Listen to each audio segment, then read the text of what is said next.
Bible answers, Bible జవాబుల్లో నేటి ప్రశ్న: Christian చర్చెస్లో మరియు మీటింగ్స్లో కొందరు ఇతరులను బహుగా పొగిడి ముఖస్తుతి చేస్తూ ఉంటారు. క్రిస్టియన్స్ ముఖస్తుతి చేయవచ్చా? దీని విషయం బైబిల్ ఏమి చెప్తోంది? ముఖస్తుతి, పొగడత లేక బైబిల్ పదాన్నే వాడాల్సి వస్తే ఇచ్చకము, ఇంగ్లీష్లో ఫ్లాటరీ అనేది క్రైస్తవుల మధ్యలో సర్వసాధారణంగా కనబడేటువంటి విషయం. దేవుని సేవకులుగా చలామణి అవుతున్నవారు, సంఘస్థులుగా ఉన్నటువంటి వారు అందరూ కూడా దీన్ని పెద్దగా పట్టించుకోకుండా నిరంతరం చేసేటువంటి ఒక వాక్య విరుద్ధమైనటువంటి విషయం. నిజం చెప్పాలంటే ఎంతోమంది దీన్ని ఆస్వాదిస్తారు, ఆనందిస్తారు, కనుక దీనికి అభ్యంతరం చెప్పరు. అందుకనే పొగిడేటువంటి వారు, ముఖస్తుతి చేసేటువంటి వారు నిరభ్యంతరంగా దాన్ని చేస్తూనే ఉంటారు. కొందరు దాన్ని ఇంకా పైకి తీసుకెళ్ళి ఇంకా ఎక్కువ స్థాయిలో చేసే ప్రయత్నాలు చేస్తారు.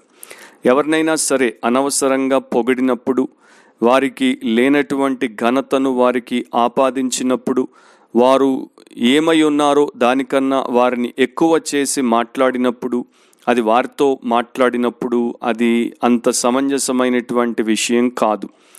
చాలా సందర్భాల్లో ఈ విషయాన్ని నేను కూడా ఎదుర్కొన్నాను. సభల్లో కావచ్చు, వేరే సంఘాల్లో వాక్య పరిచర్య చేసే సమయంలో కావచ్చు, గెస్ట్ స్పీకర్గా లేకపోతే దేవుడి సేవకుడిగా అక్కడ ఉన్నటువంటి సేవకులు పరిచయం చేసేటప్పుడు మరీ ఎక్కువగా పొగిడేసి పరిచయాలు చేస్తారు. మాకు ఉన్నవి లేనివి అన్నీ అంటగట్టేసి మరి ఫాల్స్ ఇన్ఫర్మేషన్ అంటే లేనిదాన్ని, తప్పుడు సమాచారాన్ని ప్రజలకు ఇచ్చేస్తారు. కొన్ని సందర్భాల్లో దాన్ని నేను కరెక్ట్ చేయాల్సినటువంటి అవసరత కూడా వచ్చింది, కరెక్ట్ చేశాను కూడా. కొన్నింటినైతే అసలు మేము చేయని వాటిని చేసినట్టు చెప్పేసి, మాకు లేని వాటిని ఉన్నట్టు చెప్పేసి కూడా మమ్మల్ని ఇబ్బందికి గురి చేస్తారు. మరి ఇక్కడ యథార్థత లోపించింది. వాస్తవాన్ని వారు పలకకుండా ఏదో పొగిడేయడానికి, ముఖస్తుతి చేయడానికి అనవసరంగా ప్రేలాపనలు ప్రేలుతున్నారు అన్నదే తప్ప ఇంకొకటి మనకు కనబడదు. నిజంగా ఫ్లాటరీ, ముఖస్తుతి లేక ఇచ్చకము ఆర్ పొగడత అనేది ఎందుకు చేస్తారంటే ఒక వ్యక్తి దగ్గర ఏదో రకమైనటువంటి అనుగ్రహాన్ని లేకపోతే ఫేవర్ని ఆర్ దయను లేక లాభాన్ని పొందడానికి వారి యొక్క హృదయంలో దాన్ని వారు దాచుకుని ఈ రకంగా చేస్తారు. దీన్నే sugar coating the soul to gain some favour అని కూడా చెప్పచ్చు. సో ఇతరులకు తీపిని రాస్తారనమాట, తద్వారా వీరికి ఏదో లాభం కలుగుతుందని. ఇది సర్వసాధారణంగా చర్చెస్లో, మీటింగ్స్లో ఉంది. క్రిస్టియన్స్ వారి వారి యొక్క వ్యక్తిగత సహవాసాల్లో, సంబంధాల్లో కూడా నిరంతరము దీన్ని చేస్తూనే ఉంటారు. రెండు ప్రధానమైనటువంటి విషయాలు బ్రీఫ్గా వాక్యం నుండి బైబిల్ జవాబుగా మీకు ఇస్తాను. మొట్టమొదటిది, ఫ్లాటరీ ఈజ్ డిసీట్ఫుల్. ముఖస్తుతి లేక పొగడత ఆర్ ఇచ్చకములాడుట అనేది మోసకరమైనదని వాక్యం చెప్తోంది. కీర్తన 12వ అధ్యాయము 2-3 వచనాల్లో, అందరూ ఒకరితోనొకరు అబద్ధములాడుదురు, మోసకరమైన మనస్సు గలవారై ఇచ్చకములాడు పెదవులతో పలుకుదురు. యెహోవా ఇచ్చకములాడు పెదవులన్నింటినీ, బింకములాడు నాలుకలన్నింటినీ కోసివేయును. ఎంత స్పష్టంగా ఆ విషయాన్ని దేవుడు బయలుపరిచాడు. అండ్ దేవుడు వాటిని ఏమి చేస్తాడో కూడా నిరభ్యంతరంగా చెప్పాడు. మోసకరమైన మనస్సు గలవారై ఇచ్చకములాడు పెదవులతో పలికేవారే ఎక్కువ. లోపల ఒకటి, బయట ఒకటి ఆ రకంగా ప్రవర్తించేటువంటి వారు ఇచ్చకములను యథావిధిగా ముఖస్తుతి చేసేవారిగా ఉంటారు. దేవుడిని కావచ్చు, దేవుడి ప్రజల్ని కావచ్చు, వారికి ఎవరి దగ్గర లాభం కలుగుతుందనుకుంటారో వారిని కావచ్చు. దేవుడు ఏమంటున్నాడు? ఇచ్చకములాడు పెదవులన్నింటినీ, నాలుకలన్నింటినీ కోసివేస్తానంటున్నాడు. అది దేవుడికి ఇష్టం లేదు కనుక దాన్ని మనం చెయ్యకూడదు. చేస్తే ఈ రకమైనటువంటి కాన్సిక్వెన్స్, పరిణామం ఉంటుంది అని బలంగా దేవుడు చెప్పాడు కనుక ఇది మోసకరమైనది అని మనము గ్రహించాం. కీర్తన 5వ అధ్యాయం 9వ వచనంలో, వారి నోట యథార్థత లేదు, వారి అంతరంగము నాశనకరమైన గుంట, వారి కంఠము తెరిచిన సమాధి, వారు నాలుకతో ఇచ్చకములాడుదురు. సో ఎవరు ఇచ్చకములాడుతారు? ఇచ్చకములాడేటువంటి వారు, ముఖస్తుతి చేసేవారు, ఫ్లాటరర్స్ యొక్క పర్సనాలిటీ లేకపోతే వారి క్యారెక్టర్ ఏంటో దేవుడు చెప్పాడు. మంచివారు, నిజాయితీ పరులు, యథార్థవంతులు, దేవుని యందు భయభక్తులు కలిగి వాక్యానుసారంగా నడుచుకునేవారు ఈ రకమైనటువంటి పాపములలో పడరు. వారు ఇచ్చకములాడేవారిగా, ముఖస్తుతి చేసేవారిగా, బొంకేవారిగా, పొగిడేవారిగా ఉండరు. ఎవరుంటారు? యథార్థత లేనివారు, వారి అంతరంగం నాశనకరమైన గుంట, వారి కంఠము తెరిచిన సమాధి. ఈ టైప్ వాళ్ళు మాత్రమే ఈ రకంగా చేస్తారని ప్రభు ఎంతో బాహాటంగా చెప్పేశాడు. కీర్తన 55, 20, 21 వచనాల్లో, తమతో సమాధానముగా నున్న వారికి వారు బలాత్కారము చేయుదురు, తాము చేసిన నిబంధనను అతిక్రమింతురు. వారి నోటి మాటలు వెన్నె వలె మృదువుగా నున్నవి, అయితే వారి హృదయములో కలహమున్నది. వారి మాటలు చమురు కంటే నునుపైనవి, అయితే అవి వరదీసిన కత్తులే. ఎంత అద్భుతంగా వాక్యము వివరిస్తుందో చూడండి. వారి నోటి మాటలు వెన్నవలే మృదువుగా ఉన్నాయి, కానీ హృదయంలో కలహం ఉంది, హృదయంలో యుద్ధము చేయాలనేటువంటి ఆలోచన ఉంది. మాటలు చమురు కంటే నునుపైనవి, కానీ అవి వరదీసిన కత్తులు. జ్ఞాపకం ఉందా మీకు? అహితోపేలు దావీదును నాశనం చేయాలని నమ్మక ద్రోహం చేసి అతనికి ఇచ్చినటువంటి సలహా పైకి ఎంత చక్కని సలహాగా కనబడుతుంది, కానీ దావీదును చిక్కుల్లో పెట్టేటువంటి సలహా. ఇస్కరియోతు యూదా యేసుక్రీస్తు ప్రభు దగ్గరికి వచ్చినప్పుడు మత్తయి సువార్త 26వ అధ్యాయం 49లో వెంటనే యేసునొద్దకు వచ్చి, బోధకుడా నీకు శుభమని చెప్పి ఆయనను ముద్దు పెట్టుకొనెను. బోధకుడా నీకు శుభము అని చెప్పాడు, ముద్దు పెట్టుకున్నాడు, కానీ ఆయన్ని అప్పగించాడు. సో వాడు పలికింది, వాడు ప్రవర్తించింది, రెండింటి మధ్యలో ఎంత వ్యత్యాసం ఉందో ఇట్టే మనకు తెలిసిపోతోంది. అతడు యుద్ధమును హృదయంలో పెట్టుకున్నాడు, కానీ పైకి మాత్రము వెన్నె వంటి మృదువైన మాటలు పలికాడు. అందుకనే సామెత 27:6లో, మేలును కోరి స్నేహితుడు గాయములు చేయును, పగవాడు లెక్కలేని ముద్దులు పెట్టును అని రాయబడింది. దేవుని వాక్యం చాలా శ్రేష్టమైనది, శక్తివంతమైనది. వాటిని మనము సమయం తీసుకుని ధ్యానపూర్వకంగా తలపోసుకుంటే చాలా గొప్ప మేలును పొందిన వారం అవుతాం. కీర్తన 62:4లో, అతని ఔన్నత్యము నుండి అతని పడద్రోయుటకే వారు ఆలోచించుదురు, అబద్ధమాడుట వారికి సంతోషము, వారు తమ నోటితో శుభవచనములు పలుకుచు అంతరంగములో దూషించుదురు. ఈ ముఖస్థుతి చేసేవారు, పొగిడేవారు, బొంకేవారు, ఫ్లాటరర్స్, వీరి యొక్క పరిస్థితి రకంగా ఉంటుందన్నమాట. నోటితో శుభవచనాలు పలుకుతారు, అంతరంగంలో దూషిస్తారు. ఒక మనిషిని వాడి యొక్క ఉన్నతమైనటువంటి స్థానము నుండి పడద్రోయడానికే ఈ రకంగా వీరు ప్రవర్తిస్తారు. రోమీలకు రాసిన పత్రిక 16వ అధ్యాయంలో 17-18 వచనాలు, సహోదరులారా, మీరు నేర్చుకున్న బోధకు వ్యతిరేకంగా భేదములను ఆటంకములను కలుగుజేయు వారిని కనిపెట్టియుండుడని మిమ్మును బతిమాలు కొనుచున్నాను. వారిలో నుండి తొలగిపోవుడి, అట్టి వారు మన ప్రభు అయిన క్రీస్తుకు కాక తమ కడుపునకే దాసులు. వారు ఇంపైన మాటల వలనను ఇచ్చకముల వలనను నిష్కపటుల మనస్సులను మోసపుచ్చుదురు. అపోస్తలుడైన పౌలు రోమా సంఘానికి రాసినప్పుడు అబద్ధ బోధకులు ఏ రకంగా మనుషులతో వ్యవహరిస్తారో, ఏ రకంగా వారిని మోసగిస్తారో, ఈ పొగడతలను లేక ఇచ్చకపు ఇంపైన మాటలను బట్టి ఆ నిష్కపటుల మనస్సులను చెరిపేస్తారో, వారి యొక్క ఆస్తులను ఆత్మలను రెండింటిని కాజేస్తారో దాని గురించి హెచ్చరించాడు. ఆ హెచ్చరిక దేవుడిచ్చినటువంటి హెచ్చరిక కనుక మిమ్మల్ని బహుగా పొగిడేటువంటి సేవకులు, ముఖ్యంగా అబద్ధ బోధకులైనటువంటి మరి ఈ సేవకులు మీకు ఏదేదో ఆశలు చూపేసి, మీకు ఏదేదో చెప్పేసి, మీ దగ్గర ఉన్నటువంటి వాటిని కాజేసి మిమ్మల్ని కూని చేసిపోయేటువంటి వారే తప్ప మరో రకంగా వారు మీకు ఉపయోగపడరు. యూదా పత్రిక ప్రకటన గ్రంథం కన్నా ముందుండేటువంటి పత్రిక ఒకే అధ్యాయం ఉంటుంది. 16-19 వచనాల వరకు, వారు తమ దురాశల చొప్పున నడుచుచు లాభము నిమిత్తము మనుషులను కొనియాడుచు. చదివాను, విన్నారు కదా? లాభము నిమిత్తము మనుషులను కొనియాడుచు. వారి లాభం కోసము, దేవుడి మహిమ కోసం కాదు, మనుషుల మేలు కోసం కాదు, వారి స్వంత స్వార్థపూరితమైన లాభము నిమిత్తం మనుషులను కొనియాడుచు, అంటే మనుషులను పొగుడుతూ, మనుష్యులకు ముఖస్థుతి చేస్తూ, వారిని మరి గొప్ప వ్యక్తులుగా ఎత్తి చూపి బొంకి మరి మాట్లాడుతూ సనుగువారును తమ గతిని గూర్చి నిందించువారునై ఉన్నారు. వారి నోరు డంబమైన మాటలు పలుకును. అయితే ప్రియులారా, అంత్యకాలమునందు తమ భక్తిహీనమైన దురాశల చొప్పున నడుచు పరిహాసకులుందురని మన ప్రభు అయిన యేసుక్రీస్తు అపోస్తలు పూర్వమందు మీతో చెప్పిన మాటలను జ్ఞాపకము చేసుకునుడి.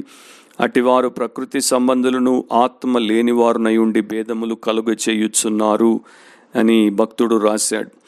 కొన్నేళ్ల క్రితము ఫ్రెంచ్ అంబాసిడర్ లార్డ్ బేకన్ అనారోగ్యంలో ఉన్నారని విని ఆయన ఇంటికి ఆయన్ని పరామర్శించడానికి వచ్చినప్పుడు ఆయన యొక్క బెడ్రూమ్లోనికి వారు అంబాసిడర్ని తీసుకుని వెళ్ళారు. ఆ కర్టన్లను తొలగించినప్పుడు ఫ్రెంచ్ అంబాసిడర్ లార్డ్ బేకన్ని వెంటనే పొగడ్డం మొదలుపెట్టాడు. మీరు దేవుని దూత వంటి వారు, మీ గురించి చదవడము వినడము తప్ప మిమ్మల్ని మేము చూడడం బహు అరుదు. అప్పుడు ఈ యొక్క లార్డ్ బేకన్ మంచం మీద అనారోగ్యంతో ఉన్నాడు. ఆయన చక్కని జవాబిచ్చాడు, మీలాంటి వారు మమ్మల్ని పొగిడి దేవదూతలుగా మారుస్తారు, కానీ మాకున్న బలహీనతలు మేమింకా మనుష్యులమే అని మాకు ఎప్పుడు జ్ఞాపకం చేస్తాయి. ఎంత చక్కని ఆలోచనతో ఎంత చక్కని జవాబు ఆయన ఇచ్చాడో చూడండి. అలాంటి వారు బహు కొద్ది మంది మన తరంలో ఉన్నారు. రెండవ పాయింట్, ఫ్లాటరీ ఈజ్ డిజాస్ట్రస్. ఈ ముఖస్థుతి అనేది నాశనకరమైనది, మోసకరమైనదే కాదు, నాశనకరమైనది. సామెత 26:28 వచనంలో, అబద్ధములాడువాడు తాను నలుగగొట్టిన వారిని ద్వేషించును, ఇచ్చకపు మాటలాడు నోరు నష్టము కలుగు చేయును. ఇచ్చకపు మాటలాడు నోరు నష్టమును కలుగు చేస్తుంది. పొగడ్తలు నష్టాన్ని కలిగిస్తాయి, ముఖస్థుతి నష్టాన్ని కలిగిస్తుంది. అండ్ దేవుడి ఎదుట దేవునికి వ్యతిరేకంగా ఒకడు ఇతరులను అనవసరంగా పొగిడినా లేక తను తాను పొగుడుకున్న ముఖస్థుతి చేసిన బొంకిన అది వారికి నష్టాన్ని కలిగించేటువంటి విషయం. ఫ్లాటరీ అనేది రెండు రకాలుగా ఉంటుంది. ఒకటేమో సెల్ఫ్ ఫ్లాటరీ, ఇంకొకటి ఫ్లాటరీ ఫ్రమ్ అదర్స్. స్వంతాన్ని పొగుడుకోవడం, స్వంత గొప్పలు చెప్పుకోవడం, లేక ఇతరులను పొగడ్డం, ఇతరుల దగ్గర నుండి పొగడ్తలను పొందడం. ఏ రకంగానైనా సరే యోగ్యత, అర్హత, ఆ స్థాయి ఉన్నటువంటి వారిని నిజంగా యథార్థంగా ఆ రకంగా సన్మానించి ఘనపరచుట తప్పులేదు. కానీ అలా లేకుండా ఈ వ్యర్థమైనటువంటి పాపముతో కూడిన చెడు ఆలోచనతో కూడినటువంటి పనిని ఎవరు చేసినా అది ఇచ్చకమే అవుతుంది, ముఖస్థుతి అవుతుంది, బొంకుడే అవుతుంది. దీనివల్ల కలిగేటువంటి నష్టము భయంకరంగా ఉంటుంది. వాని మాటలు నమ్మి పైకి పోయి తర్వాత పడ్డవాడికి దెబ్బ ఎంతగా తగిలిందో అర్థమవుతుంది. అండ్ ఆ రకంగా చేసిన వాడి మీద ఈ పొందినటువంటి వ్యక్తి తెలివి వచ్చిన తర్వాత కొట్టే దెబ్బ ఎంతగా ఉంటుందో అది కూడా వీనికి తెలిసి వస్తుంది. అయితే మనుషుల మధ్యలో ఉన్నటువంటి బలహీనత, బుద్ధిహీనత ఏంటంటే ఎవడైనా సరే మనల్ని పొగిడితే మనం వెంటనే కరిగిపోతాం, పైకి ఎగిరిపోతాం. అందుకనే మనకు దాంట్లో ఉన్నటువంటి ప్రమాదాన్ని పసికట్టేటువంటి వివేకము మోస్ట్ ఆఫ్ ద టైమ్స్ ఉండదు. సామెత 29:5 ప్రభు చెప్పాడు, తన పొరుగు వానితో ఇచ్చకములాడు వాడు వాని పట్టుకొనుటకు వలవేయువాడు. ఇంకా దీనికన్నా స్పష్టంగా దేవుడు చెప్పాల్సిన అవసరం ఏమీ లేదు అని మనందరికీ అర్థమై ఉండాలి. దేవుడి యొక్క వాక్యంలో చెప్పబడింది, తన పొరుగు వానితో ఇచ్చకములాడు వాడు వాని పట్టుకొనుటకు వలవేయువాడు. కనుక ఎవరైనా వచ్చేసి మీ ముందు మిమ్మల్ని అతిగా పొగిడేస్తే, ముఖస్థుతి చేస్తే, బొంకేస్తే మీరు దానికి ఫ్లాట్ అయిపోకండి. అది మీకు ఒక ట్రాప్ అని గుర్తించుకుని జాగ్రత్త పడండి. అపోస్తలుల కార్యములు 12:22-23 వచనాల్లో జనులు ఇది దైవ స్వరమే కాని మానవ స్వరము కాదని కేకలు వేసిరి. అతడు దేవుని మహిమ పరచనందున వెంటనే ప్రభు దూత అతని మొత్తెను గనుక పురుగులు పడి ప్రాణం విడిచెను అని రాయబడింది. హేరోదు గురించి రాయబడింది. హేరోదు మాట్లాడినప్పుడు జనాలందరూ కూడా హేరోదు యొక్క అనుగ్రహాన్ని పొందడానికి, వారి యొక్క స్వంత ప్రయోజనం కోసం అతిగా పొగిడేశారు, గొప్పగా ఇచ్చకములాడారు. ఇది దేవుని స్వరం, మానవ స్వరం కాదు అన్నారు. వాడు, ఆ హేరోదు అనేటువంటి ఒక వ్యక్తి చాలా దారుణమైనటువంటి మనిషి. ఎంత దారుణమైన వాడో ఆ 12వ అధ్యాయం ప్రారంభంలో చదవండి. దేవుని సేవకుడు అపోస్తలుడైనటువంటి యాకోబును ఖడ్గముతో చంపించాడు. దేవుని ప్రధాన అపోస్తలుడు ప్రియదాసుడైన పేతురును చెరసాలలో పెట్టి అతన్ని కూడా చంపే ప్రయత్నం చేస్తున్నాడు. అలాంటి దుష్టుడు, అలాంటి దుర్మార్గుణ్ణి ఆ జనాలు తెలుసుకున్న తర్వాత కూడా ఈయన దేవుడు, ఇది దేవుని స్వరము, మానవ స్వరము కాదనగానే అతడు ఉబ్బిపోయాడు, ఉబ్బిపోయాడు, ఎగిరిపోయాడు. అండ్ దేవుడికి మహిమనివ్వకుండా దాన్ని తాను దొంగిలించే సమయంలో దేవదూత మొత్తగా పురుగులు పడి ప్రాణం విడిచాడు. సో ఈ రకంగా చాలామంది పొగడ్తలకు పడిపోయి పాతాళానికి పోయినటువంటి వారు ప్రపంచంలో ఉన్నారు. అమెరికాలో అనుకుంటాను ఒక పువ్వులు అమ్ముకునేటువంటి వాడు రోడ్డు పక్కనే తన పువ్వులను పెట్టుకొని అమ్ముకుంటుంటే పెద్దగా వ్యాపారం జరగట్లేదు.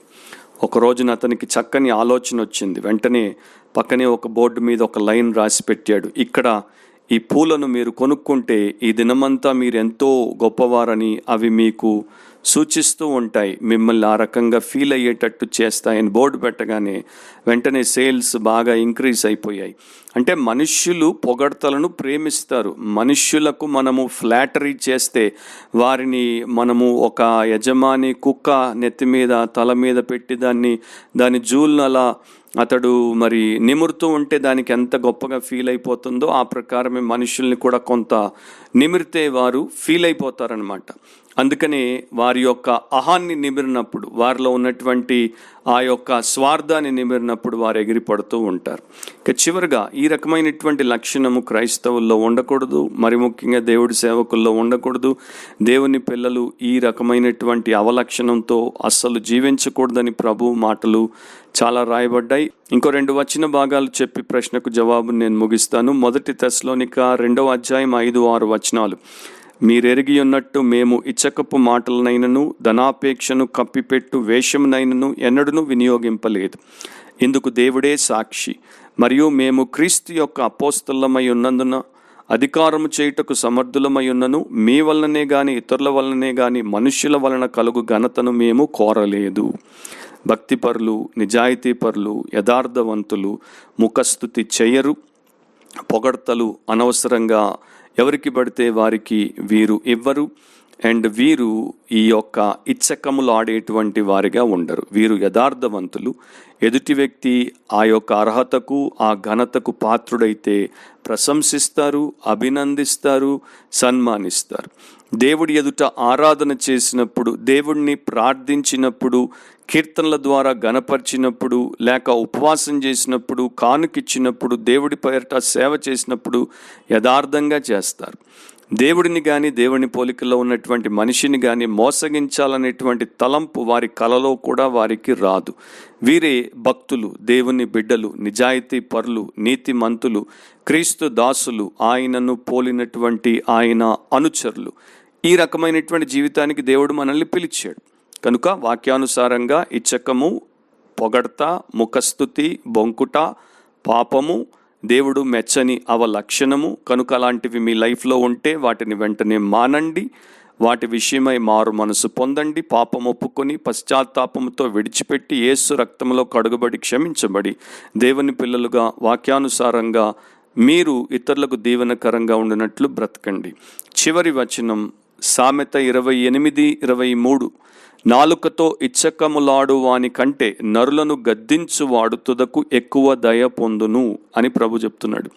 అంటే ఇతరులను అనవసరంగా పొగిడి వారిని పాడు చేసి మీరు పాడవడం కన్నా నరులను, వారు తప్పు చేస్తే వారిని నిలదీయండి, ప్రేమతో సత్యం చెప్పండి, అవసరమైతే గద్దించండి. అలాంటి నీతిపరులు, అలాంటి నిజాయితీ మంతులే ఇతరుల శ్రేయస్సును నిజంగా కోరినటువంటి వారు తుదకు ఎక్కువ దయను పొందుతారు, ఎక్కువ అనుగ్రహాన్ని పొందుతారు, ఎక్కువ ప్రశంసను పొందుతారు. వారి నిజంగా ప్రతిఫలాన్ని పొందుతారు. జార్జ్ విట్ఫీల్డ్ ప్రపంచానికి గొప్ప సేవలు అందించినటువంటి దేవుని సేవకుడు. ఆయన్ని ఎవరైనా వచ్చి అనవసరంగా పొగిడి ముఖస్థుతి చేస్తూ ఉంటే, ఇచ్చకములాడుతూ ఉంటే ఈ రకంగా అనేవాడు, జాగ్రత్త, మీరు అగ్నిని తీసుకుని నా దగ్గరికి వస్తున్నారు, నాలో మండేటువంటి పదార్థం ఉంది, అనవసరంగా మీరు నాకు చిచ్చు పెట్టొద్దు అండ్ మీరు మీకు హాని కలిగించుకోవద్దు. అంటే బొంకుట మానండి, ముఖస్థుతి మానండి, ఇచ్చకములు మానండి, దేవుడికి భయపడి దేవుడి చిత్తమును చేయండి అన్నట్టు ఆయన జీవించాడు, బోధించాడు. సో నా ప్రియ సహోదరి సహోదరులారా, ఇది ప్రశ్నకి జవాబు. మరొక బైబిల్ జవాబుల్లో మనం కలుసుకునేంత వరకు దేవుడు మనందరినీ తన యథార్థతతో, నిజాయితీతో అండ్ మన హృదయంలో ఏముందో దాన్నే మన నోటి మాటలుగా ఇతరులకు మనము చెప్పువారముగా, పలుకువారముగా, దేవుడికి మనుషులకు మనము సరైనటువంటి నీతిమంతులముగా ఉంటూ జీవిద్దాం. అలాంటి కృప దేవుడు మనలో ప్రతి ఒక్కరికి అనుగ్రహించునుగాక. God bless you all. Amen.